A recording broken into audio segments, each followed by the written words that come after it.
අපි අද කතා කරන්න යන්නේ මෙන්න මේ වගේ ඉමේජ් එකක් හදාගන්නේ කොහොමද කියලා. එහෙනම් දිගටම එකතු වෙලා ඉන්න මේ වීඩියෝ එකත් එක්ක. මුලින්ම ඔයා එන්න ඕනි ChatGPT එකට.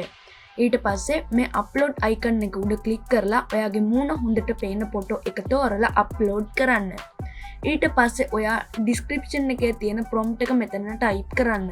ඊට පස්සේ ඔයා ChatGPT එකත් එක්ක chat කරලා තියෙන දේවල් එක්ක ඉමේජ් එකක් ජෙනරේට් කරලා දෙනවා.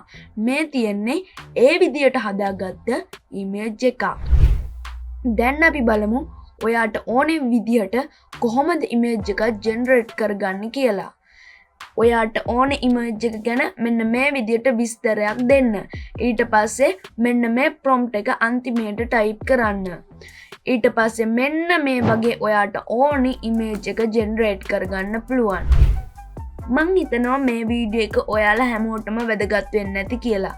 එහෙනම් තවත් මේ වගේ වීඩියෝ එකකින් හම්බෙනතුරු ඔයාලා හැමෝටම සුබ දවසක්.